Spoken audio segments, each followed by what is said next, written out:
pujian umat-Mu. Kau dipuja dalam hadirat-Mu. Kami masuk dalam tempat kudus-Mu. Tinggikan nama-Mu.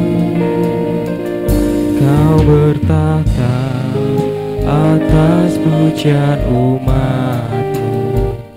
Kau dipuja dalam hadirat-Mu. Kami masuk dalam tempat kudus-Mu. Tinggikan nama-Mu. Ku tinggikan nama-Mu Yesus. Ku angkat tinggi panji-Mu. Bersujud dan menyembah-Mu. Raja segala raja. Mari saya mengajak semua untuk bangkit berdiri. Kau bertahta atas pujian umat-Mu. Kau dipuja dalam hadirat-Mu. Kami masuk dalam tempat kudus-Mu. Tinggikan nama-Mu. Kau bertahta atas pujian umat-Mu. Kau dipuja dalam hadirat-Mu. Kami masuk dalam tempat kudus-Mu. Tinggikan nama-Mu. Ku tinggikan nama-Mu Yesus. Ku angkat tinggi panji-Mu. Bersujud dan menyembah-Mu. Raja segala raja. Saya rindu menyanyikan pujian ini dari atas sekali lagi. Kau bertahta atas pujian umat-Mu. Kau dipuja dalam hadirat-Mu. Kami masuk dalam tempat kudus-Mu. Tinggikan nama-Mu. Ku tinggikan nama-Mu Yesus. Ku angkat tinggi panji-Mu. Bersujud dan menyembah-Mu. Raja segala raja. Ku tinggikan nama-Mu Yesus. Ku angkat tinggi panji-Mu. Bersujud dan menyembah-Mu. Raja segala raja. Raja segala raja. Raja segala raja. Mari sama-sama kita berdoa. Ya Bapa yang ada di surga, kami datang di hadapan-Mu dengan penuh ucapan syukur Tuhan atas anugerah-Mu yang begitu besar dalam kehidupan kami. Kami memuji-Mu ya Yesus, yang hanya melalui nama-Mu kami dapat terselamatkan dan mendapat kehidupan yang kekal. Hari ini kami berharap agar Engkau hadir di tengah-tengah kami selama ibadah ini Tuhan. Buka hati dan pikiran kami, agar kami dapat menerima firman-Mu dengan sukacita dan merenungkan kasih-Mu yang tiada tara. Kami berdoa agar setiap rangkaian ibadah ini memberkati jiwa dan membawa kemuliaan hanya bagi nama-Mu Tuhan. Terima kasih Tuhan, hanya dalam nama-Mu kami berdoa. Haleluya, amin. Silahkan duduk. Selamat pagi, shalom. Puji nama Tuhan, kita boleh hadir di tempat ini untuk beribadah kepada Tuhan. Dan dalam kehadiran kita pada ibadah hari ini, mari kita ingat bahwa dalam setiap tantangan hidup, Yesus senantiasa mengawasi setiap langkah kita dengan penuh kasih dan perhatian. Mari kita akan angkat satu pujian di tengah ombak.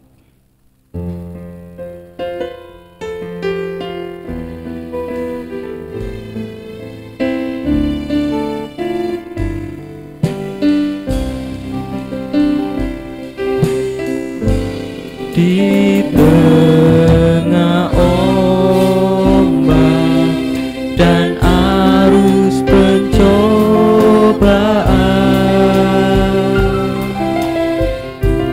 hampir tenggelam, tujuan arah hidupku. Bagaikan kapal yang selalu diombang-ambingkan, mengharap kasih-Nya seolah-olah tiada mampu. Yesus perhatikan. Yesus perhatikan kehidupan tiap orang yang sudah rusak, dibetulkan dengan penuh kasih sayang. Yesus perhatikan tiap tetesan air mata. Dia mengenal hatiku yang penuh penyesalan dosa. Kita pujikan dari atas. Di tengah ombak dan arus pencobaan,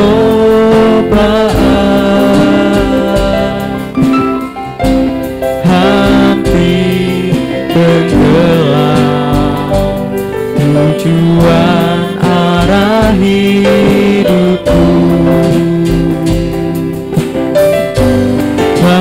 Bagaikan kapal yang selalu diombang-ambingkan, mengharap kasih-Nya seolah-olah tiada mampu. Yesus perhatikan kehidupan tiap orang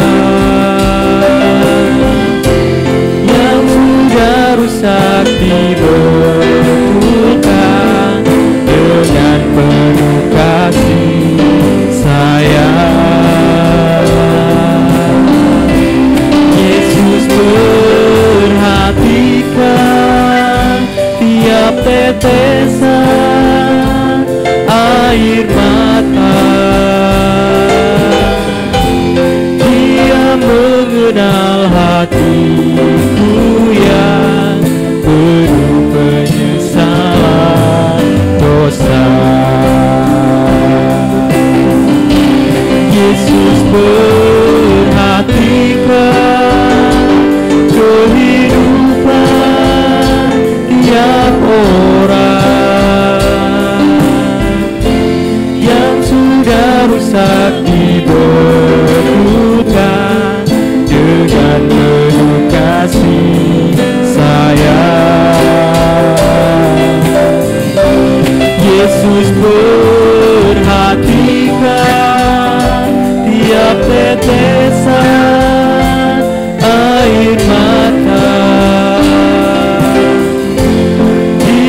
mengenal hatiku yang penuh penyesalan dosa.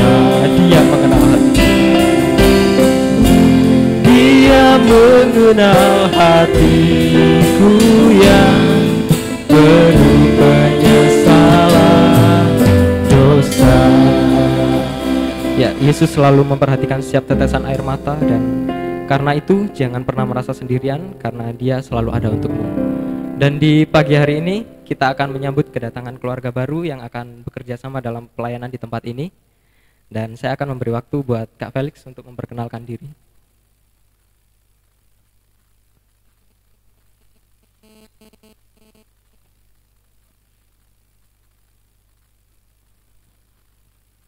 Shalom Bapak Ibu.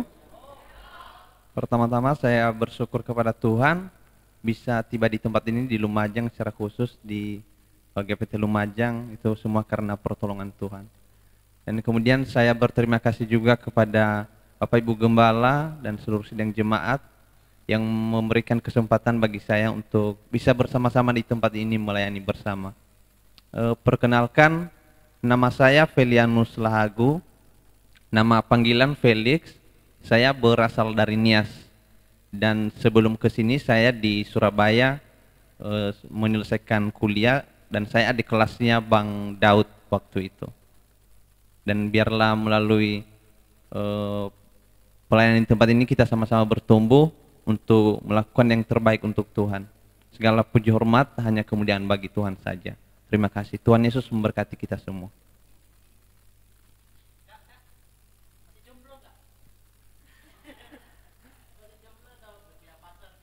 Masih single, belum menikah. Puji nama Tuhan. Ya, semoga kita bisa sama-sama menyambut kedatangan Kak Felix dengan baik, dan semoga Kak Felix juga betah di sini.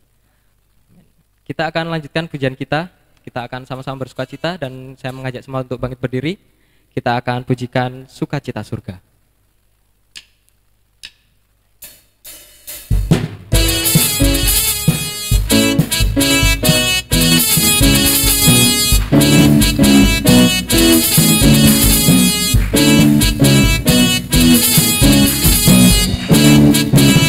Terima sukacita surga, itulah kekuatan bagi jiwa.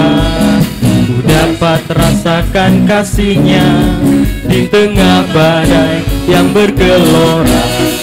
Terima sukacita surga, itulah kekuatan bagi jiwa. Ku dapat saksikan kuasa-Nya, taklukkan badai yang bergelora. Haleluya, Engkau ada dalam hatiku, takkan patah semangatku, takkan hilang kekuatanku. Haleluya,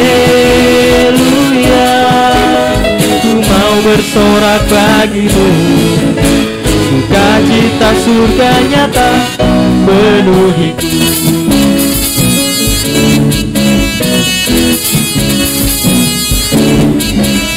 Terima sukacita surga, itulah kekuatan bagi jiwa.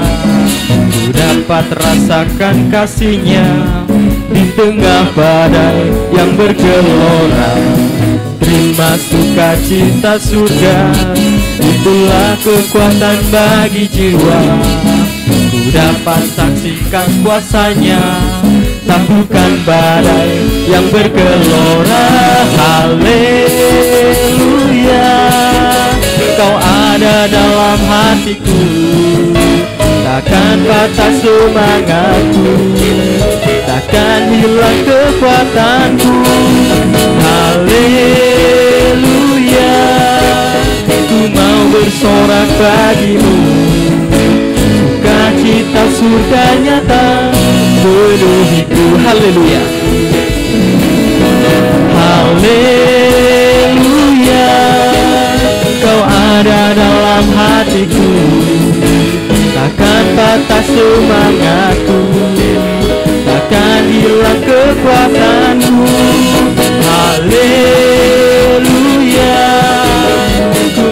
bersorak bagimu. Sukacita surga nyata penuhiku. Sukacita surga nyata.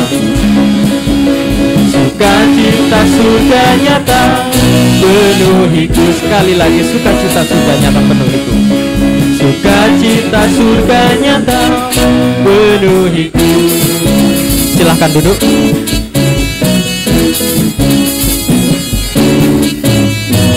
Ya, dan saya mengundang paduan suara untuk bisa menyiapkan diri tampil ke depan.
Ya, puji nama Tuhan. Tiba saatnya kita akan mendengarkan firman Tuhan. Kita akan menyambut firman Tuhan dengan satu pujian, berharga di matamu.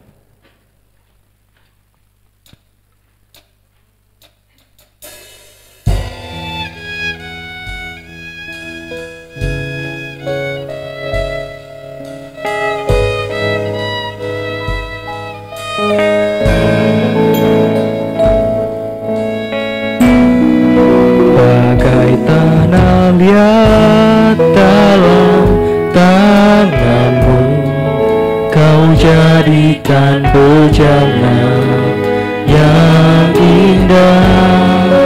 Demikian aku dalam tanganmu, ku sungguh berharga di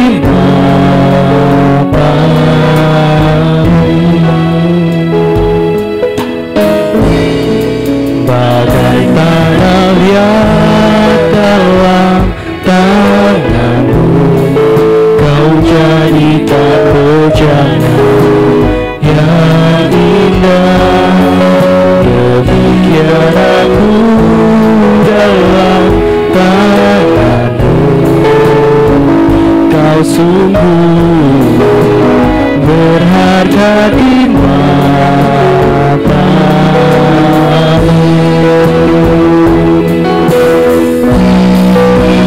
Kaulah Tuhan, kaulah penjuru, kau memilihku dan membentukku, kau buatku hidup di hadapanmu, dinyatakan kemuliaan-Mu. Bagai tanah liat dalam tanganmu, kau jadikan bejana yang indah. Demikian aku dalam tanganmu, kau sungguh berharga di matamu.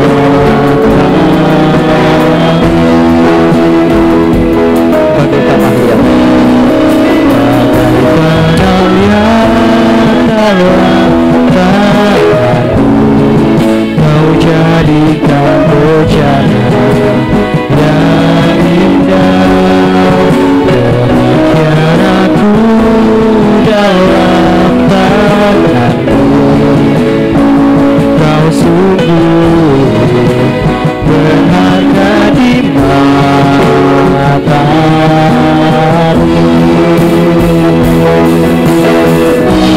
Kaulah Tuhan, kaulah penjuru, kau memilihku dan membentukku, kau buatku hidup di hadapanmu, menyatakan kemuliaan-Mu.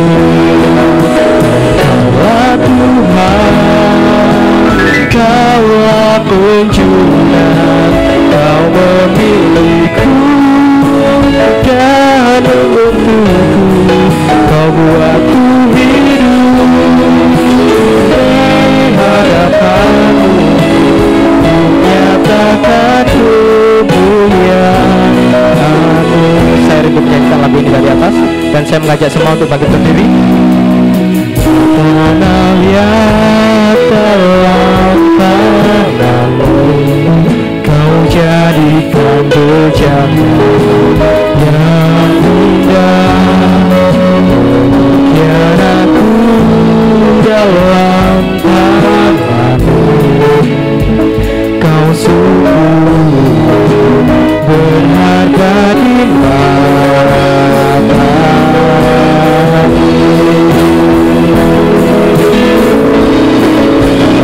Kaulah Tuhan, kaulah penjuru, kau memilihku dan membentukku,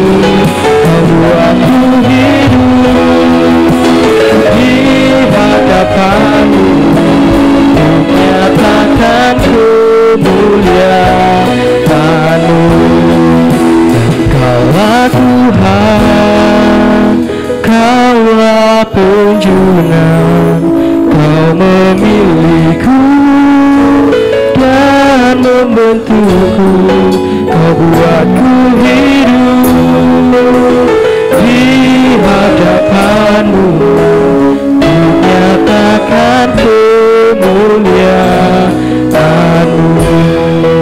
Engkaulah Tuhan, Kaulah penjunan, Kau memilihku dan membentukku, Kau buatku hidup di hadapan-Mu, ku nyatakan kemuliaan-Mu. Waktu selanjutnya saya berikan kepada Bapak Gembala.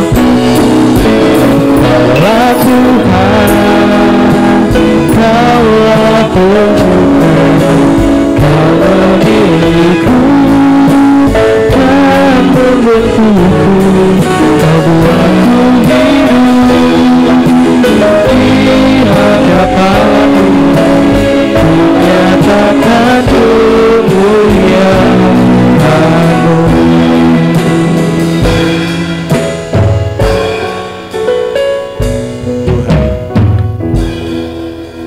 Engkaulah penjunan, Engkau yang membentuk kehidupan kami dengan satu tujuan, untuk kami menampilkan kemuliaan-Mu di dalam kehidupan yang telah Engkau bentuk. Seringkali kami merasa bahwa ada sesuatu yang lain dalam kehidupan kami, tetapi kami sebagai tanah liat di tangan Sang Penjunan, hanya satu yang perlu kami miliki, yaitu suatu kepercayaan bahwa Engkau akan membuat segala sesuatu itu menjadi baik. Dan demikian juga dalam kehidupan kami. Ajarkan kami Tuhan senantiasa mempunyai hati yang taat, bukan sebagai pemberontak, tetapi benar-benar kami berserah diri di dalam tangan-Mu. Termasuk pagi ini Tuhan, kami berada di dalam rumah Tuhan untuk Engkau bentuk menjadi manusia-manusia rohani, sehingga kehidupan kami mencerminkan, menampilkan kemuliaan Engkau sebagai Sang Penjunan yang membentuk hidup ini. Dalam nama Tuhan Yesus Kristus kami sudah berdoa. Amin, amin. Silakan duduk Bapak Ibu.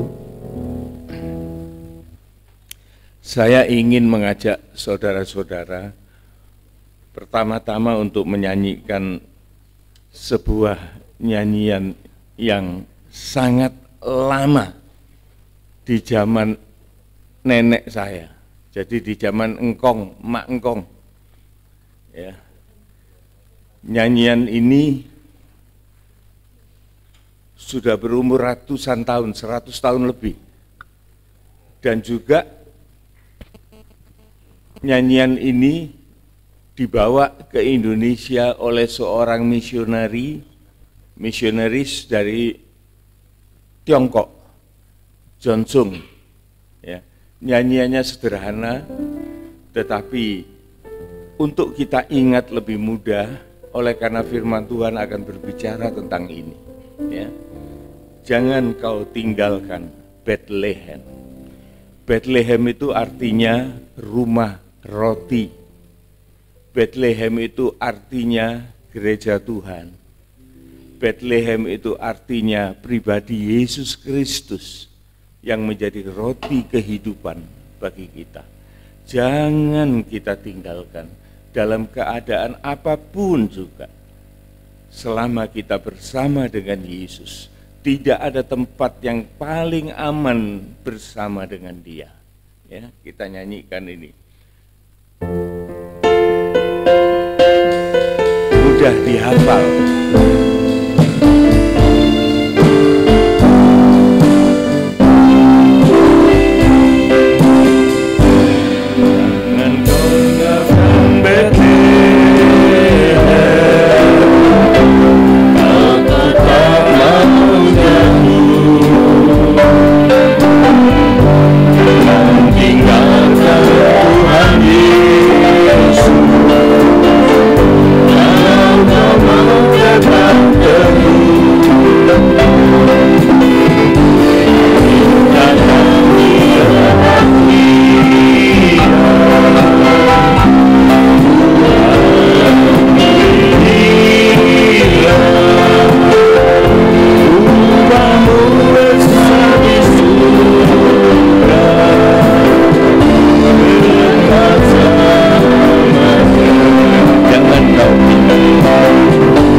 mudah dihafal, saudara. Terima kasih. Mudah dihafal, saudaraku. Nyanyian ini hanya mengingatkan kepada kita. Oleh karena hal ini sangat-sangat penting di dalam kehidupan kerohanian kita. Di dalam dunia ini, saudaraku, saya tidak menyangkali dan saya juga merasa sama seperti apa yang dialami oleh saudara-saudara kita yang banyak ini. Ada suatu perkara-perkara yang rasanya mau kita tinggalkan. Tetapi saudaraku, seringkali kita menjadi putus asa oleh karena kita justru meninggalkan Tuhan. Entah itu karena kecewa, entah itu oleh karena suatu kekurangan, oleh karena suatu apa yang tidak berkenan di dalam hati kita kemudian mencari kambing hitam, tapi tidak ketemu-ketemu karena semuanya domba-domba warnanya putih. Kemudian satu-satunya dia noting, ini Tuhan tidak berkati saya, dan kemudian dia meninggalkan Tuhan. Bukan demikian, saudaraku. Kita sebagai anak-anak Tuhan, saudaraku, oleh karena kita disayang Tuhan, maka kita ini justru seringkali mengalami suatu ajaran dari Bapak kita. Seperti apa yang ditulis di dalam Ibrani 12, ayat yang kelima, dan seterusnya. Tuhan mengatakan dalam firman-Nya, dan sudah lupakah kamu akan nasihat yang berbicara kepada kamu seperti kepada anak-anak? Jadi kita ini anak-anak Allah, dan Tuhan itu sering berbicara kepada kita. Sebelum lupa, saya mengucapkan shalom, saudaraku. Ya, bisa lupa ya, tapi untung masih ingat. Ya. Sudah lupakah kamu akan nasihat yang berbicara kepada kamu seperti kepada anak-anak? Hai anakku, jangan anggap enteng didikan Tuhan. Dan jangan putus asa apabila engkau diperingatkan. Jadi jangan kita ringankan didikan Tuhan. Didikan Tuhan itu memang tidak menyenangkan, karena merupakan suatu ajaran. Tetapi firman Tuhan mengingatkan, jangan putus asa apabila engkau itu diperingatkan. Jadi Tuhan tidak menghukum, tetapi Tuhan itu mengingatkan kepada kita. Ayat 6, karena Tuhan itu menghajar orang yang dikasihinya. Raja Daud itu bersaksi, banyak masalah dalam kehidupan orang yang benar. Tetapi disitulah dia merasa dikuatkan dan dia merasa dididik. Sehingga dia menjadi seorang raja, sekalipun dia penuh kelemahan, tetapi dia menjadi raja yang abadi sampai hari ini. Nama Raja Daud terkenang oleh seluruh dunia. Ini hasil dari orang yang taat dan mau menerima didikan Tuhan. Karena Tuhan itu menghajar orang yang dikasihinya, dan ia menyesah orang yang diakui sebagai anak. Kalau kita bukan anak Tuhan, saudaraku, kita bukan anak Allah, kita ini menjadi orang yang fasik. Orang yang fasik itu, saudaraku, masih dia menghujat Allah, masih dia berbuat ini, berbuat kejahatan macam-macam, tidak digubris sama Tuhan, tidak digubris. Jadi jangan kita melihat, oh kok enak ya orang yang bukan Kristen itu bisa kayak gitu, bisa begini, bisa begitu, sedangkan orang Kristen itu dilarang begini, dilarang begitu. Loh, lihat-lihat saudaraku, kalau kita itu jadi orang Kristen yang betul itu, tidak dilarang, tidak ada larangan itu, tidak ada, larangan itu cuma agama. Tapi kalau kita mengenal Tuhan kita, sama sekali kita itu tidak merasa untuk dilarang. Mengapa?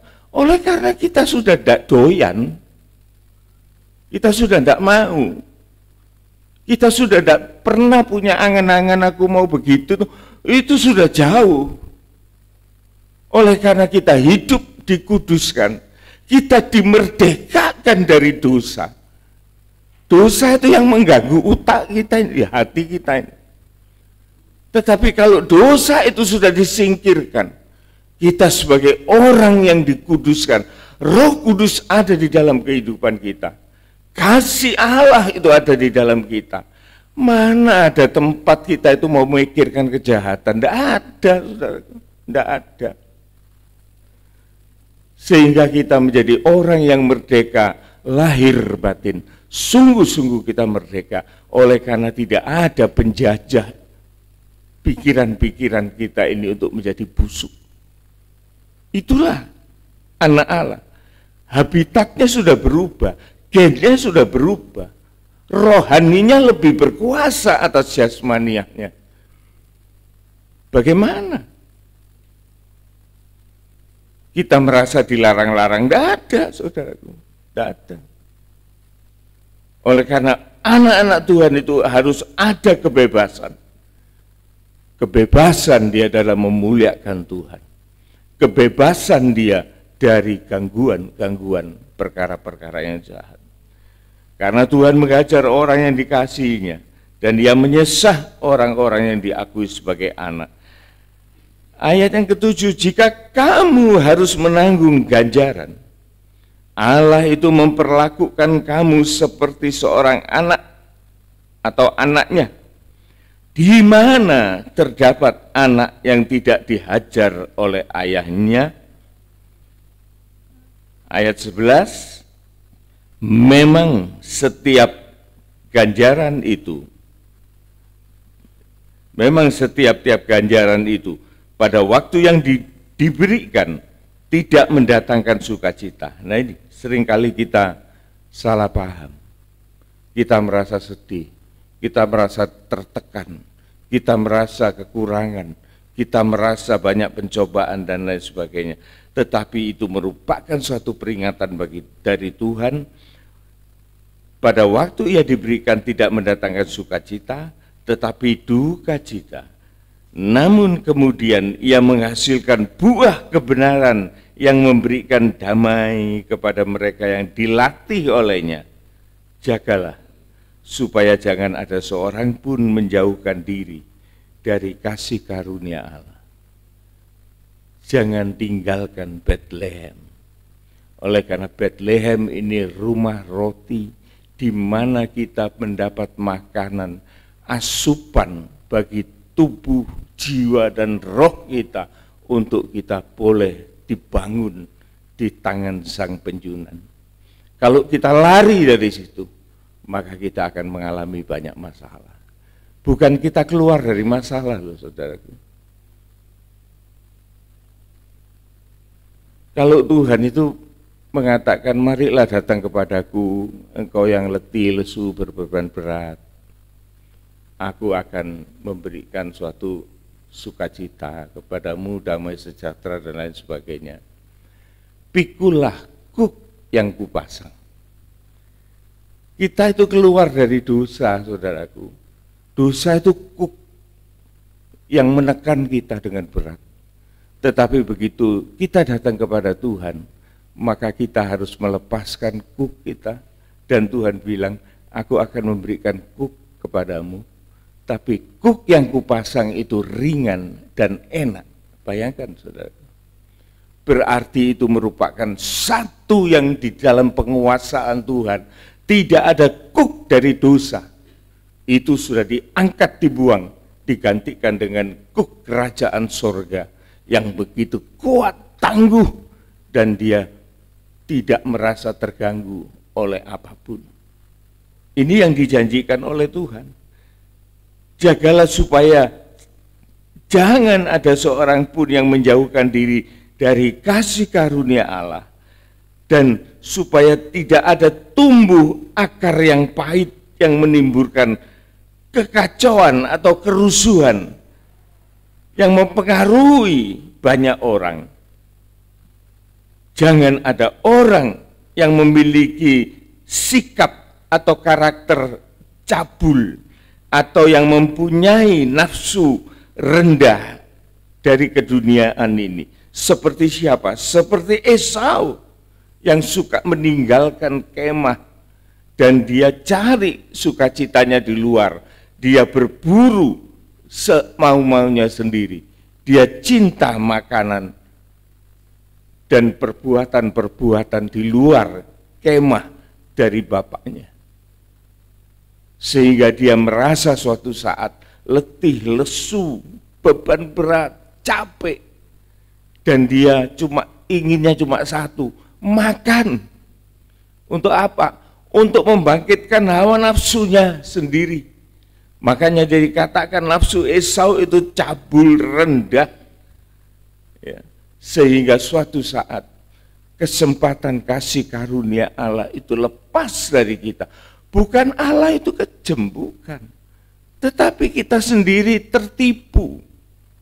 Sehingga kita mau menukarkan kesempatan-kesempatan yang baik, di mana kita terpelihara di dalam gereja Tuhan, dipelihara di dalam firman Allah, tetapi justru itu kita tukarkan dengan perkara-perkara keduniawian. Banyak loh saudaraku orang yang kurang memahami hal ini.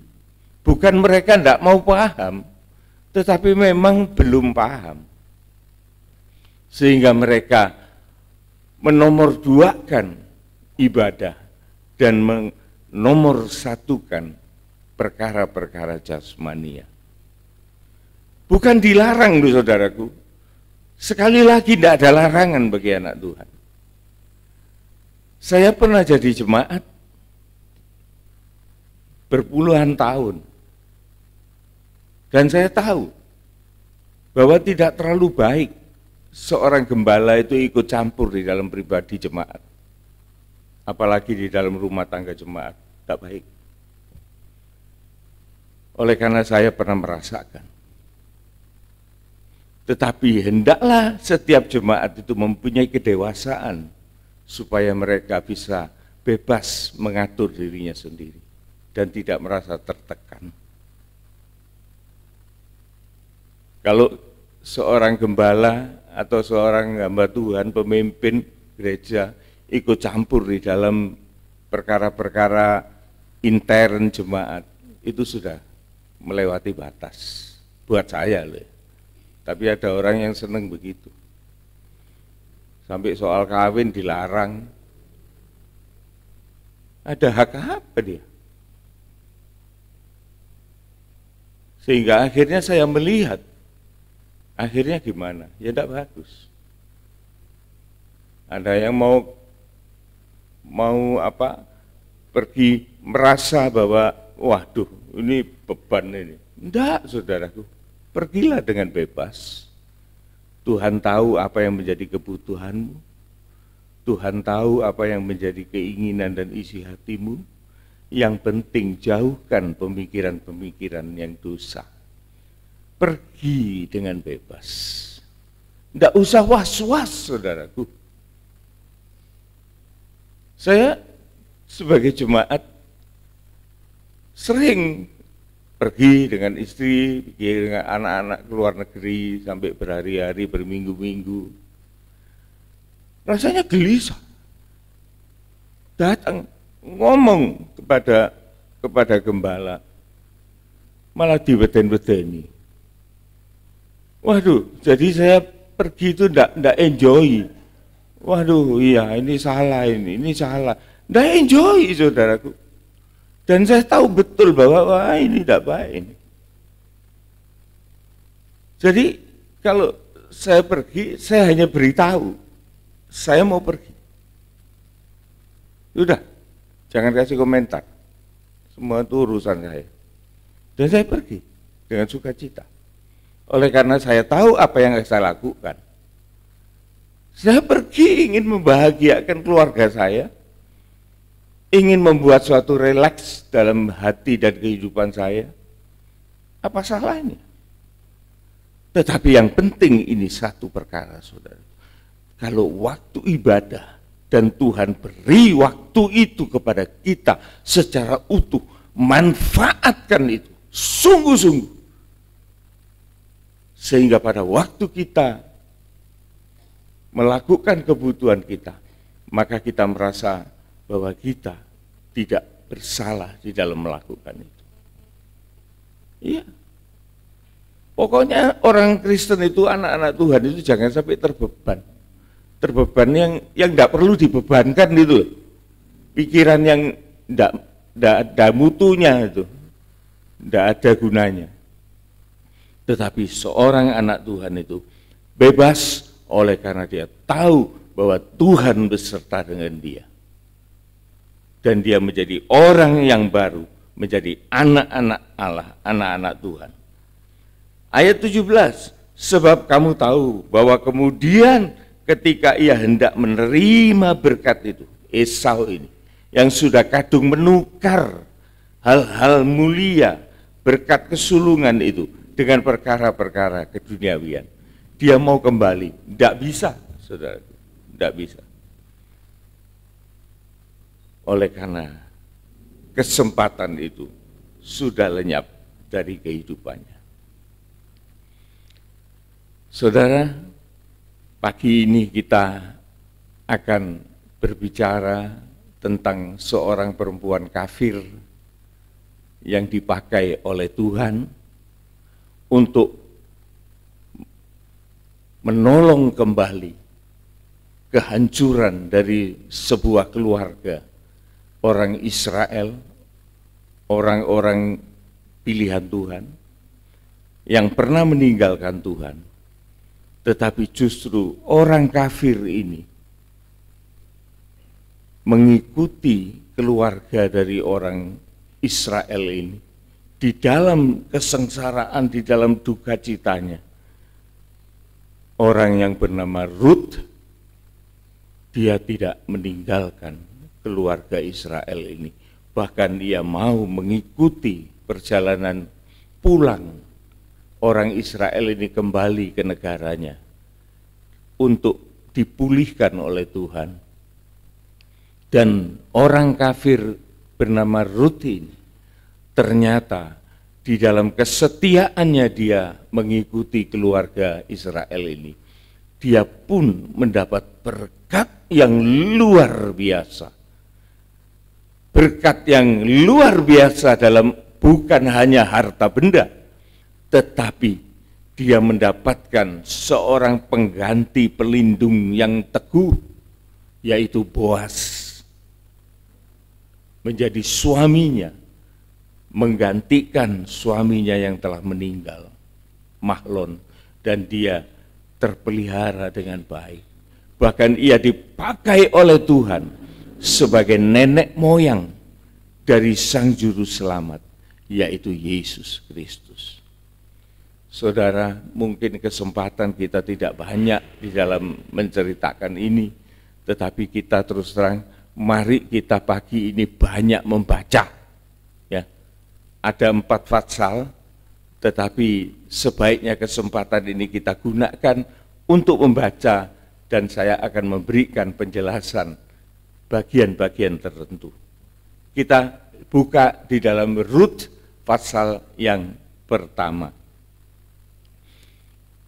Jangan kita meninggalkan Tuhan Yesus, jangan kita meninggalkan Bethlehem. Ayat yang pertama.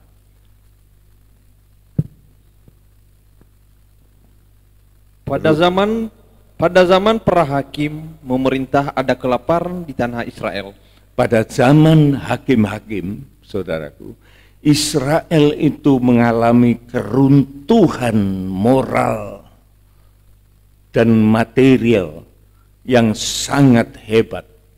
Oleh karena kerohanian orang Israel itu sudah tidak mempunyai seorang pemimpin seperti Musa, seperti Yosua, yang begitu dominan atas Israel. Kedua pemimpin ini sudah meninggal, dan Israel itu sepeninggal Musa dan Yosua, dia berubah menjadi bangsa yang liar, bangsa yang menyembah berhala, bangsa yang melupakan Tuhan, bangsa yang ibadahnya awut-awutan campur baur, sehingga Tuhan melihat bangsa pilihan itu dan Tuhan menghukum, menghajar Israel itu. Nah, ini masalah. Maksud Tuhan menghajar untuk Israel itu menjadi insaf, tetapi justru di antara Israel itu ada satu keluarga yang meninggalkan kasih kemurahan itu. Terus, lalu pergilah seorang dari Betlehem Yehuda beserta istrinya dan kedua anaknya laki-laki ke daerah Moab untuk menetap di sana sebagai orang asing. Nah, jelas ya saudara ya. Jadi orang ini yang bernama Elimelech dan istrinya bernama Naomi, dua orang anaknya yang bernama Mahlon dan Keilon, itu bedol desa dan dia pergi keluar dari Bethlehem yang rumah roti. Dia tinggalkan itu untuk pergi kemana? Ke Moab. Moab itu suatu daerah yang dimiliki oleh bangsa yang dikutuk oleh Tuhan, yang dibenci oleh Tuhan, dan keluarga ini justru tinggal di negeri Moab, di negerinya orang asing, orang kafir yang melawan Tuhan. Dia tinggal di situ. Ayat yang kedua. Nama orang itu ialah Elimelech. Elimelech itu adalah mempunyai arti Tuhan itu rajaku. Jadi belum tentu saudaraku orang itu yang mengaku orang Kristen, tapi dia tidak mengerti maksud Tuhan untuk menyadarkan dia. Namanya Elimelech, Tuhan itu rajaku. Tetapi buktinya apa? Dia tidak berlaku seperti orang yang mempunyai raja. Dia minggat dari Bethlehem. Yang terjadi sekarang adalah berapa banyak orang itu minggat dari penggembalaan oleh karena dia tidak sadar maksud Tuhan untuk kehidupan dia selanjutnya. Malah dia kembali ke dunia. Tidak tahu itu kemana itu. Mudah-mudahan Tuhan berbelas kasihan. Mudah-mudahan Tuhan menolong, mengembalikan kesadaran. Tetapi kita yang masih diingatkan oleh Tuhan, biarlah kita jangan sampai terjadi semacam orang ini, Elimelech, dengan keluarganya. Lanjut. Nama istrinya Naomi. Naomi ini berarti manis. Manis. Ya, terus. Dan nama kedua anaknya Mahlon dan Kilion. Mahlon loh, bapaknya ngomong Tuhan adalah rajaku, istrinya namanya si manis, anaknya bernama Mahlon. Mahlon itu artinya apa? Gopok, sakit-sakitan. Aneh ya, orang Kristen itu punya generasi yang kayak gitu. Mahlon artinya itu gopok. Dan yang satunya namanya Kilion. Kilion itu artinya orang ganggu, orang buangan. Bayangkan, keluarga Kristen loh, punya keturunan, punya anak. Secara rohani, gopok, gampang lorong. Yang satunya juga orang ganggu, gak kena dipek gawe ini. Bagaimana ini? Ini kita bisa melihat nasibnya orang yang cuma ngomong tok tetapi tidak mau menjalankan konsekuensinya untuk menjadi seorang anak Tuhan. Minggat kalau diajar Tuhan. Lari, melarikan diri. Ya. Terus? Semuanya orang-orang Efrata dari Betlehem Yehuda. Dan setelah sampai ke daerah Moab, diamlah mereka di sana. Kemudian matilah Elimelech, suami Naomi, sehingga perempuan itu tertinggal dengan kedua anaknya. Keduanya mengambil perempuan Moab, Yang pertama bernama Orpa, yang kedua bernama Rut. Iya. Dan mereka diam di situ kira-kira 10 tahun lamanya. Iya. Jadi betah loh saudaraku, sampai 10 tahun paling enggak. Tetapi ini lebih dari 10 tahun. Setelah keluarga ini pindah dari Bethlehem sampai di Moab, maka Allah mulai menghajar lebih keras lagi, sehingga orang yang bernama Elimelech ini mati di tanah Moab. Kemudian Naomi mengawinkan kedua anaknya Mahlon dan Keilon ini kepada 2 orang gadis Moab yang bernama Ruth dan Orpa. Ruth ini artinya ialah sahabat setia. Orpa ini berarti tengkuk atau orang yang berpaling. 2 orang ini menjadi istri atau jadi menantu dari Naomi. Sampai 10 tahun kemudian setelah pernikahan itu, Tuhan mulai lebih keras lagi menghukum keluarga ini. Mahlon, Keilon mati, dua-duanya mati.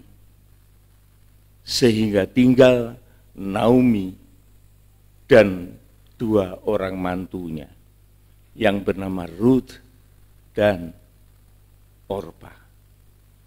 Saudara, firman Tuhan ini memberitahukan kepada kita. Pada waktu itu Naomi melakukan suatu evaluasi tentang dirinya dan berserta dengan kedua menantunya. Dia sudah tidak mempunyai apa-apa. Dia pernah mengatakan yang dicatat oleh firman Tuhan, aku keluar dari Bethlehem dengan tangan yang penuh. Tetapi sekarang sampai di Moab, habis harta bendanya dan dia menjadi melarat. Dan dia mengatakan kepada mantunya, kamu berdua kembalilah kepada ibu bapakmu, kan suamimu sudah mati. Kamu tidak mempunyai harapan apa-apa dari aku. Bahkan aku ini sudah tua dan tidak bisa memberikan sesuatu membangkitkan lagi keluargamu. Yang terjadi, saudaraku, Orpa maupun Ruth, dia ngotot, dia tidak mau untuk berpisah dengan mertuanya. Tetapi Naomi mengingatkan sekali lagi. Ya, mengingatkan sekali lagi. Kita baca ayat yang ke-6. Kemudian berkemaslah ia dengan kedua menantunya. Nah, Naomi berkemas dengan kedua menantunya untuk ia pulang ke Bethlehem, meninggalkan Moab. Terus, dan ia pulang dari daerah Moab, sebab di daerah Moab ia mendengar bahwa Tuhan telah memperhatikan umatnya dan memberikan makanan kepada mereka. Karena Bethlehem itu sudah diangkat hukumannya oleh Tuhan dan dikembalikan kemakmurannya. Jadi Tuhan itu gitu, saudaraku. Dia tidak menghajar kemudian sampai binasa, tetapi dia mau untuk membaharui. Bethlehem itu orang-orang Israel pada waktu hakim-hakim rusuh keadaannya. Tetapi dengan hajaran itu Tuhan ingin memulihkan dan Bethlehem itu diberkati kembali oleh Tuhan. Naomi mendengar itu dari Moab dan dia kembali ke Bethlehem. Ya. Ayat yang ke-8. Berkatalah Naomi kepada kedua menantunya itu, pergilah, pulanglah masing-masing ke rumah ibunya. Tuhan kiranya menunjukkan kasih-Nya kepadamu, seperti yang kamu tunjukkan kepada orang-orang yang telah mati itu dan kepadaku. Nah, Naomi menasehati menantunya untuk kembali kepada orang tuanya, untuk menikah lagi karena masih muda, saudara. Tetapi kedua menantunya ini menolak. Ayat yang ke-11, Naomi memperingatkan lagi. Tetapi Naomi berkata, "Pulanglah anak-anakku, mengapakah kamu turut dengan aku? Bukankah tidak akan ada lagi anak laki-laki yang kulahirkan untuk dijadikan suamimu nanti? Pulanglah anak-anakku, pergilah, sebab sudah terlalu tua aku untuk bersuami. Seandainya pikirku ada harapan bagiku, dan sekalipun malam ini aku bersuami, bahkan sekalipun aku masih melahirkan anak laki-laki, masakan kamu menanti sampai mereka dewasa?" Ya, cukup. Jadi Naomi memperingatkan bahwa kalau kamu ini mengikuti aku kembali ke Bethlehem, nasibmu tidak akan jadi lebih baik. Bahkan kamu mengikuti seorang janda yang sudah kehilangan harta bendanya, kamu akan jatuh miskin, lebih miskin dari aku, karena aku masih ada di tanah airku. Kamu sebagai orang pendatang, orang Moab yang dibenci oleh orang Israel, kamu mau jadi apa di Bethlehem? Bayangkan saudara ya. Jadi seorang Ruth dan Orpa ini orang yang tidak disukai oleh orang Israel. Sekarang diajak oleh mertuanya yang sudah tidak punya suami, janda, untuk kembali ke Bethlehem. Naomi ini orang yang baik, saudaraku.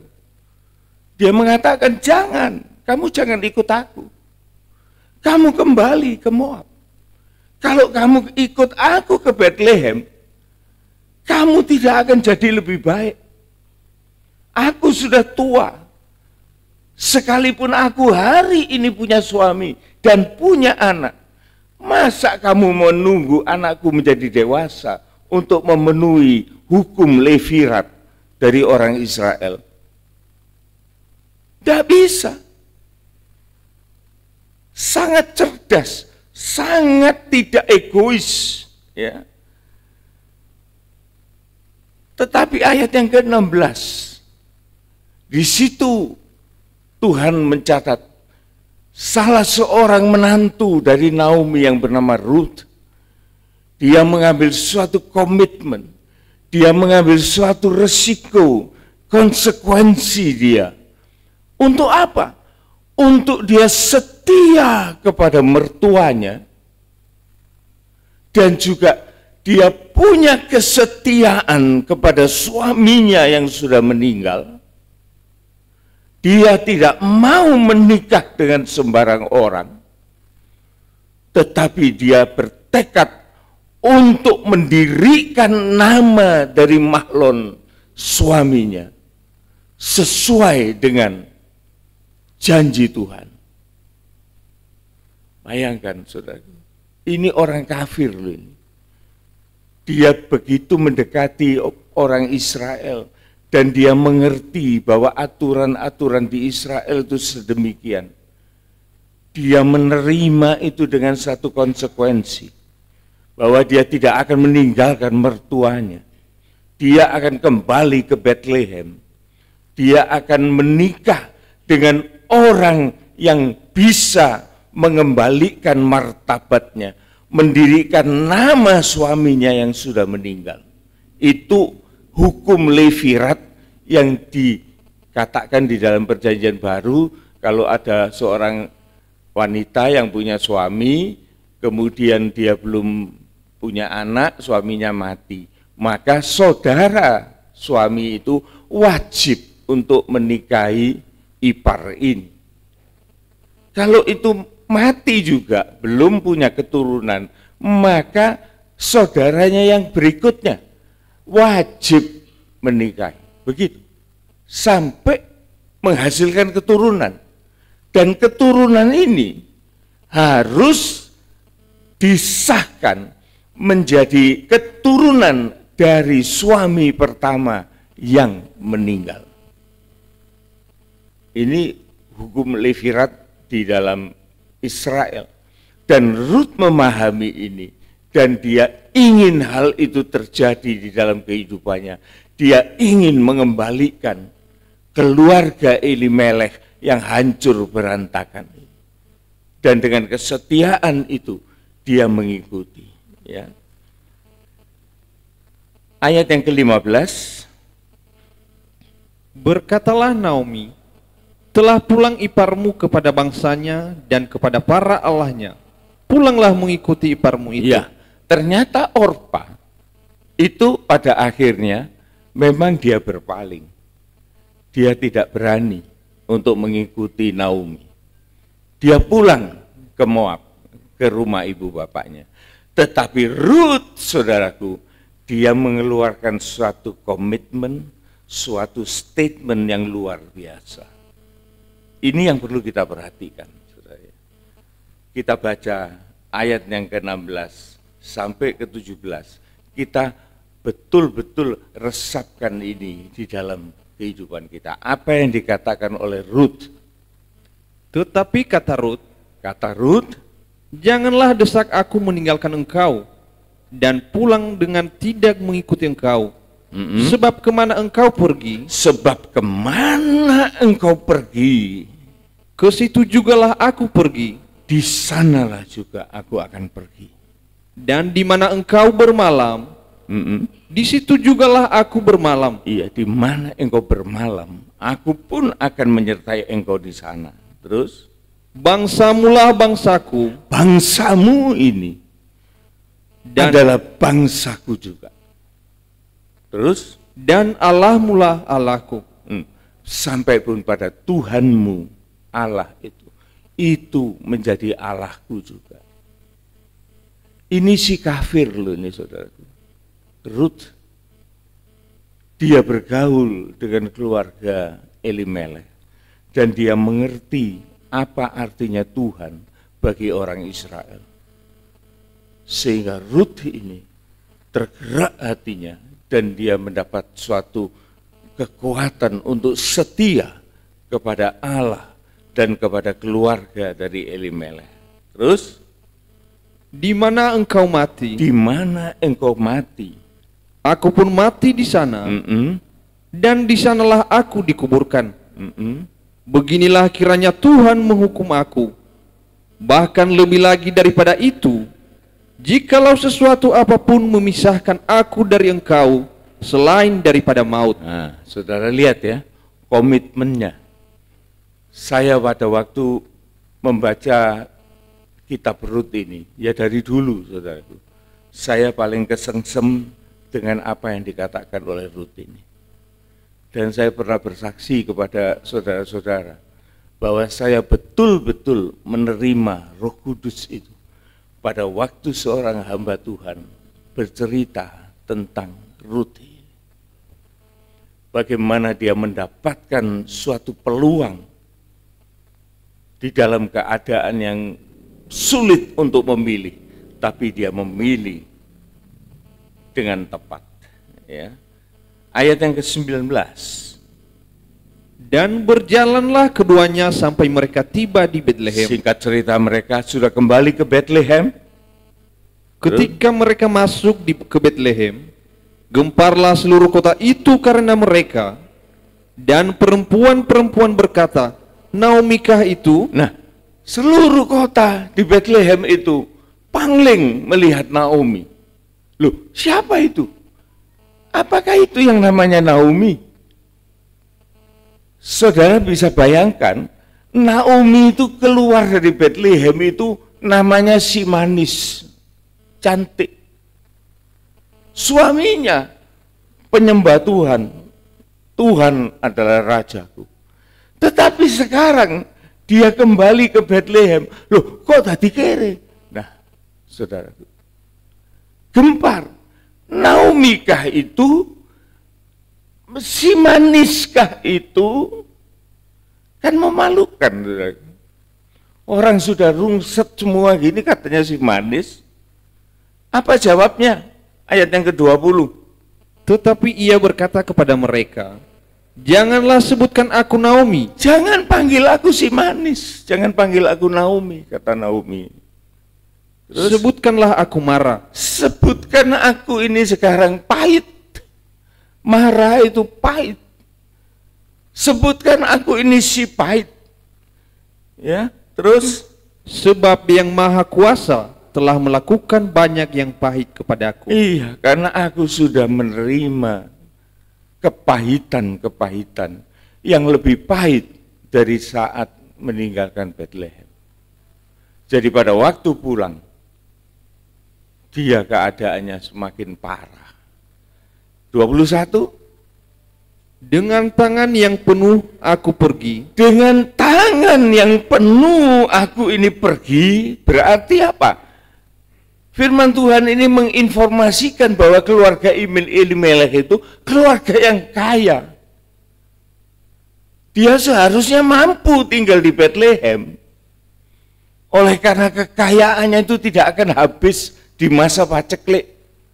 Tetapi oleh karena dia egois, dia meninggalkan ibadah, dia meninggalkan Bethlehem untuk pergi ke dunia yang dia anggap itu bisa memuaskan kehidupannya.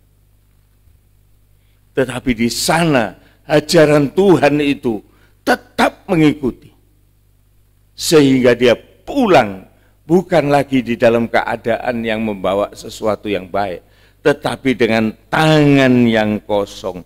Dengan tangan yang penuh aku pergi, tetapi dengan tangan yang kosong Tuhan memulangkan aku. Lanjut. Mengapakah kamu menyebutkan aku Naomi? Karena Tuhan telah naik saksi menentang aku, dan yang Maha Kuasa telah mendatangkan malapetaka kepada aku. Demikianlah Naomi pulang bersama-sama dengan Rut, perempuan Moab itu, menantunya, yang turut pulang dari daerah Moab. Ya. Dan sampailah mereka ke Bethlehem pada permulaan musim menuai jelai. Jadi pada waktu Naomi dan Rut itu sampai di Bethlehem, maka dia menjadi orang yang sudah tidak mempunyai apa-apa. Naomi sudah tua, Rut masih muda, tapi dia seorang janda. Namun Rut ini sebagai sahabat yang setia, pada waktu dia di Bethlehem, dia tidak mau nganggur, dia tidak mau gandol kepada mertuanya, tetapi dia mau mencari suatu kegiatan, suatu pekerjaan. Rut pasal 2 ayat yang kedua. Maka Rut perempuan Moab itu berkata kepada Naomi, biarkanlah aku pergi ke ladang memungut bulir-bulir jelai di belakang orang yang murah hati kepadaku. Dan sahut Naomi kepadanya, pergilah anakku. Ada inisiatif. Dia mau memberikan kontribusi kepada Naomi untuk mereka boleh hidup. Siapa yang mau mengambil tanggungan ini? Rut, seorang kafir ini, dia mengatakan, biarlah aku yang mencari makan. Aku akan menjadi orang yang memungut gandum yang tercecer di ladang. Ini berbicara, saudaraku, ini berbicara tentang kemurahan Tuhan. Pada waktu saya mendengar ayat-ayat ini dibacakan, hati saya menjadi terenyuh. Dan saya melihat diri saya sendiri sebagai orang yang jahat, orang yang dikatakan seperti Rut ini, orang yang tidak punya Tuhan, tetapi mau mencari sesuatu, dan dia mencari sesuatu itu bukan yang tinggi-tinggi, saudaraku. Dia mau leles gandum yang kececer. Oh, waktu itu saudaraku, hati ini rasanya, ya itu kamu. Kamu datang ke gereja, kamu mencari gandum yang tercecer kan? Kamu kan cari makan kan? Buat rohanimu. Dan kamu tidak boleh ngambil gandum yang disabit dan diambil oleh para penyabit itu. Tapi kamu hanya boleh ngambil yang tercecer. Saudara, ini yang menjadi isi hati saya. Pada waktu saya mendengar hamba Tuhan itu cerita gitu, wah, Roh Kudus itu bekerja di dalam hati. Ya itu kamu, ya itu kamu, itu kamu. Kamu kalau bisa datang di dalam gereja, kamu mencari, kamu tidak bisa cari yang bagus-bagus, yang kececer dulu, pungutan, ambilin, bawaan pulang, makanlah. Itu nanti yang akan menjadi berkat lebih lanjut bagi kamu. Rut ini saudaraku, dia pergi ke ladang. Ladang ini milik seorang yang bernama Boas. Boas ini adalah figuratif dari Yesus, pemilik ladang gandum itu. Rut ini datang kepada ladang si Boas. Ternyata saudaraku, Boas ini adalah seorang Israel yang berbudi luhur. Dan dia tidak memandang siapa yang datang untuk memungut remah-remah atau ceceran dari gandum itu. Ayat yang keempat. Lalu datanglah Boas dari Betlehem. Ya, dia datang ke tempat ladangnya itu, terus Ia berkata kepada penyabit-penyabit itu, dan dia melihat Rut itu ada di sana. Dan Boas mengatakan, Tuhan kiranya menyertai kamu. iya, Jawab mereka kepadanya, Tuhan kiranya memberkati Tuhan. ini Boas ini saudaraku, diinformasikan oleh Alkitab, ini seorang tuan yang luar biasa. Boas ini pemilik ladang. Pada waktu dia datang ke ladangnya, dia memberikan shalom kepada para pegawainya. Dia mendoakan pegawainya supaya mereka diberkati Tuhan. Tuhan kiranya menyertai kamu. Tetapi orang-orang yang bekerja di sana, pegawai-pegawai Boas, itu pun juga berganti mendoakan tuannya. Dia mengatakan Tuhan kiranya memberkati Tuhan.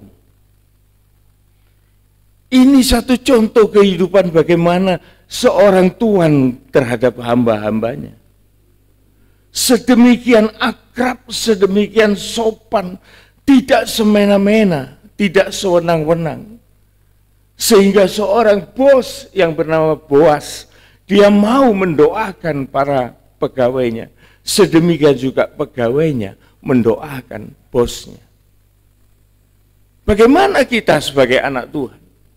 Bukankah kita selalu merendahkan orang-orang yang menjadi pegawai kita? Bukankah kita selalu merendahkan, bahkan sering membentak, memaki, memerintah seenak-enaknya?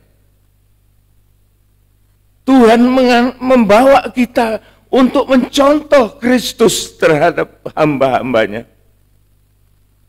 Dia berdoa bagi kita, maka kita pun juga berdoa kepada dia untuk orang-orang lain.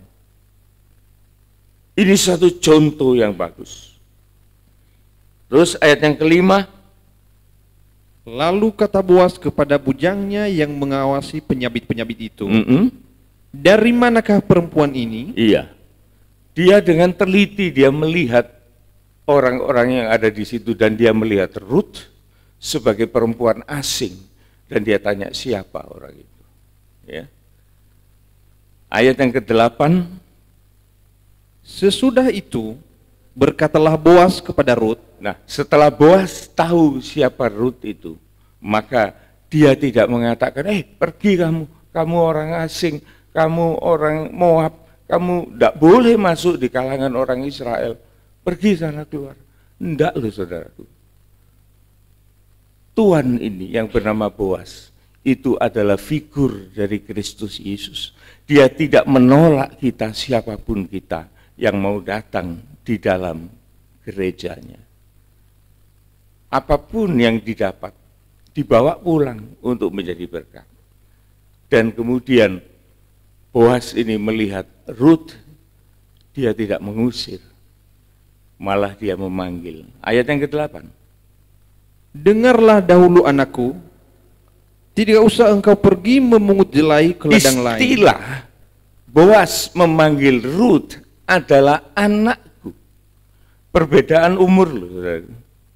Boas itu sudah setengah tua. tapi masih jomblo. Dan di sini juga banyak yang masih jomblo. Tapi bukan Boas. Asal jangan jadi buas. Ya. Nah, Boas ini ternyata dia itu sudah generasinya sudah satu generasi lebih dari Ruth. Oleh sebab itu dia berkata, dengar dulu anakku. Nah, jadi itu sudah dari istilah panggilan ini, maka kita melihat perbedaan usia. Ruth masih muda, Boas sudah setengah usia. Tidak usah engkau pergi memungut jelai ke ladang lain, dan tidak usah engkau pergi dari sini, tetapi dekat-dekatlah pengerja-pengerjaku perempuan. Ya. Dan kemudian ayat yang ke-9, lihat saja ke ladang yang sedang disabit orang itu. Ikutilah perempuan-perempuan itu dari belakang. Mendapat kemurahan, kesempatan yang istimewa, mendapat privilege dari Boas. Terus, sebab aku telah memesankan kepada pengerja-pengerja lelaki, jangan mengganggu engkau. Boas ini saudaraku tahu di tengah-tengah ladang pekerjaan itu ada pekerja-pekerja laki-laki yang mungkin jahat, yang mungkin nakal, yang mungkin akan mengganggu Ruth sebagai seorang perempuan muda. Tetapi Boas ini sebagai orang yang cukup dewasa, dia tahu apa yang akan terjadi, maka dia bertindak. Dia memberikan keistimewaan kepada Ruth dan dia memberikan perlindungan sepenuh dari segala gangguan pegawai-pegawai lakinya. Dikatakan, ikuti perempuan-perempuan itu dari belakang, sebab aku telah memesankan kepada pengerja-pengerja laki-laki supaya mereka tidak mengganggu engkau, dan jika engkau merasa haus, pergi ke tempat tempayan air dan minumlah air yang dicedok oleh pengerja-pengerja itu. Jadi begitu mendapat kesempatan, saudaraku, kesempatan yang luar biasa. Ini adalah perjalanan hidup seorang bangsa kafir yang bernama Ruth, yang mendapatkan suatu second chance, dari kesempatan yang kedua, dan dia ikuti itu dengan segenap hati, dengan satu kesungguhan, sehingga ia sampai kembali bersama mertuanya di Israel, dan dia mendapatkan suatu pemeliharaan Tuhan melalui Boas di tempat di mana dia tinggal. Kita loncat dalam pasal yang ketiga, saudaraku. Nah, dalam pasal yang ketiga ini klimaks. Klimaks, tapi kita harus berpikir dengan pikiran yang jernih, oleh karena ini merupakan adat istiadat, merupakan tradisi di Israel pada waktu itu. Jadi kita jangan berpikir yang aneh-aneh, ya. Ini janji dulu. Pasal yang ketiga sebagai penutup, kita akan melihat ayat 1. Lalu Naomi mertuanya itu berkata kepadanya, anakku, apakah tidak ada baiknya jika aku mencari tempat perlindungan bagimu, supaya engkau berbahagia? Nah, sekarang Naomi menawarkan kepada Ruth sesuatu kesempatan lagi yang baru. Oleh karena setelah Naomi ini tahu bahwa Ruth ini bekerja memungut gandum itu di ladang Boas, dan Naomi mendengar bahwa Boas ini memberi perhatian kepada Ruth, dan Naomi ini tahu sejarah hidupnya. Boas ini merupakan satu kaum dari suaminya. Jadi Boas ini generasinya adalah generasi suaminya. Dan Boas ini menurut hukum Levirat, Boas berhak untuk mengawini Ruth. Ini masih tertutup, saudara. Hanya dijalani begitu saja. Tetapi Naomi tahu bahwa ini adalah kesempatan terakhir bagi Ruth untuk dia dimuliakan kembali kedudukannya. Lalu Naomi mertuanya kepada Ruth berkata, apakah tidak ada baiknya jika aku mencari tempat perlindungan atau mencari suami bagimu supaya engkau berbahagia? Ayat yang ketiga, maka mandilah dan beruraplah, pakailah pakaian bagusmu dan pergilah ke tempat pengirikan itu. Tetapi janganlah engkau ketahuan kepada orang itu sebelum ia selesai makan dan minum. Jika ia membaringkan diri tidur, haruslah engkau perhatikan baik-baik tempat ia berbaring. Kemudian datanglah dekat, singkapkanlah selimut dari kakinya dan berbaringlah di sana. Maka ia memberitahukan kepadamu apa yang harus kau lakukan. Lalu kata Ruth kepadanya, segala yang engkau katakan itu akan kulakukan. Iya, mungkin Ruth tidak tahu. Dia tidak mengerti adat istiadat. Tetapi Naomi itu tahu, dia sebagai orang Israel. Dia mengatakan kepada Ruth, Boas itu orang yang berhak untuk menebus kamu, untuk mengambil engkau sebagai istri. Maka gunakan kesempatan ini, mandilah kamu sebersih-bersihnya, pakailah minyak yang harum pada dirimu, dan tunggu Boas pada waktu dia selesai panen, selesai makan dan minum, dan pada waktu dia tidur, perhatikan tempatnya, jangan salah orang. Dan pada waktu Boas tidur, datanglah kamu untuk kamu menyelinap dan tidur di bawah kakinya. Itu adalah mempunyai arti penyerahan diri sepenuh sebagai seorang yang menuntut haknya. Ruth itu punya hak, saudaraku. Jadi dia bukan seorang perempuan jalang, bukan. Dia punya hak untuk mendapat itu. Maka Naomi memberikan nasihat dan memberikan backup yang kuat tentang sejarah Naomi dan Boas. Maka Ruth itu menuruti. Dia katakan, apa yang ibu mertua katakan, aku akan menuruti. Nah, singkat cerita, ayat yang ke-8, saya baca sendiri ya.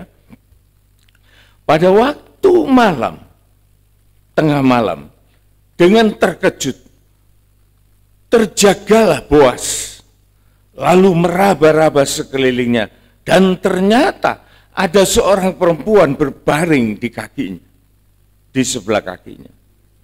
Bertanyalah Boas, siapa engkau ini? Jawabnya, aku ini Ruth, hambamu. Kembangkanlah kiranya sayapmu melindungi hambamu ini, sebab engkaulah seorang kaum yang wajib untuk menebus aku. Tahu loh sekarang Ruth ini, bahwa dia punya hak. Jadi dia datang kepada Boas itu bukan kemalan, bukan, tetapi dia menuntut haknya dan dia didorong oleh mertuanya. Dan Boas itu punya kewajiban untuk itu. Ya. Ayat yang 10 mengatakan, lalu katanya, diberkatilah engkau oleh Tuhan ya anakku. Nah, statusnya masih dijaga. Sekarang engkau menunjukkan kasihmu lebih nyata daripada yang pertama kali itu. Saya mikir yang pertama itu apa? Yang pertama itu ialah Ruth menunjukkan kasih setia kepada mertuanya dan menunjukkan kasih setia dan mematuhi hukum-hukum Tuhan tentang hukum Levirat. Dia menghendaki ada Israel yang berhak untuk menikahi dia. Diberkatilah engkau oleh Tuhan ya anakku, sekarang engkau menunjukkan kasihmu lebih jelas lagi daripada yang pertama kali itu, karena engkau tidak mengejar-ngejar orang muda. Jadi sekalipun ada keterpautan usia, saudaraku, tetapi di sini yang lebih penting ialah bukan soal usia, bukan soal harta, tetapi soal keturunan. Oleh karena Rut ini setia kepada suaminya Mahlon, dan dia ingin menegakkan nama Mahlon itu supaya tidak lenyap di antara Israel. Sungguh mulia, saudaraku, hati Rut ini.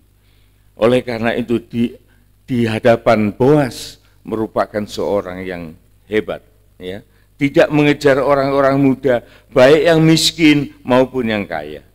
Oleh sebab itu anakku, engkau jangan takut, segala yang kau katakan itu akan aku perbuat kepadamu.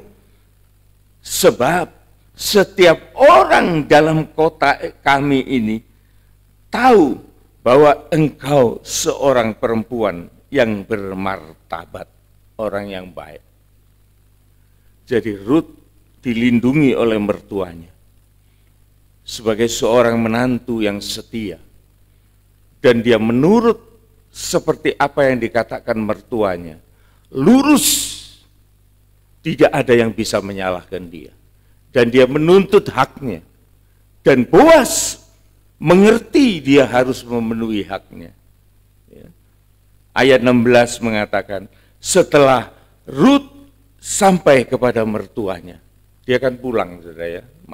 Setelah malam itu dia minta pertanggungan jawab Boas, dan Boas menyanggupi, maka Rut ini pulang.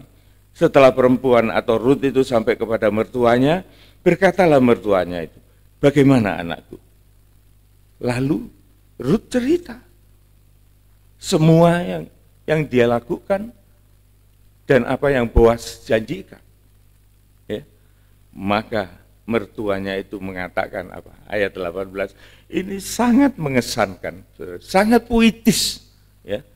Dia mengatakan, lalu kata Naomi, duduk sajalah kamu menanti anakku, sampai engkau tahu bagaimana kesudahan dari segala perkara ini. Sebab Boas itu tidak akan berhenti sebelum ia menyelesaikan perkara ini pada hari ini juga. Aduh, waktu saya baca ayat-ayat ini saya bilang itu Tuhan, watak Tuhan itu kayak gitu. Ada ayat yang mengatakan firman-Ku tidak akan kembali dengan sia-sia, dan dia akan melakukan apa yang aku perintahkan, dan dia akan kembali dengan membawa hasil yang nyata. Inilah Boas, gambar teladan dari Yesus. Dia melakukan, dia adalah firman yang menjadi manusia.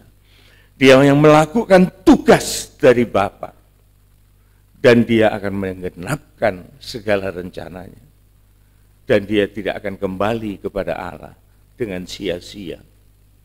Saudara, dari segala cerita yang kita dengar ini, kita sekarang mengenali tabiat Tuhan dan siapa sesungguhnya kita, yang dibawa oleh gereja tua, yaitu Naomi, masuk di dalam zona yang baru, di dalam keadaan yang miskin. Tetapi di situ ada Yesus. Di Bethlehem ada Boas. Di rumah roti ada firman Tuhan. Itu yang akan mengembalikan kita menjadi orang-orang yang penuh pengharapan. Singkat cerita, saudaraku, maka Rut ini pada akhirnya ditebus oleh Boas, mengalami suatu proses penebusan, dan dia dinikahi oleh Boas, dan dia menghasilkan anak, dan anak yang dihasilkan oleh Rut ini merupakan seorang kakek dari Raja Daud. Ini sungguh luar biasa, Tuhan memakai keturunan dari Rut ini, seorang bangsa kafir, untuk menjadi saluran lahirnya Kristus di bumi ini. yang akan kita kenali, akan kita rayakan 1 bulan lagi. Sudah dekat. Sehingga kita tahu mengapa kita harus menyambut hari kedatangan Tuhan ini, hari kelahiran Tuhan. Oleh karena Dia juga mempunyai hak tebusan itu atas kita bangsa kafir, dan kita menghormati Dia sebagai Tuhan dan Juru Selamat kita. Puji Tuhan. Tuhan memberkati. Amin. Kita akan nyanyikan sebuah pujian.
Dapat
Kalau semua sudah mendapatkan, kita persiapkan baik-baik.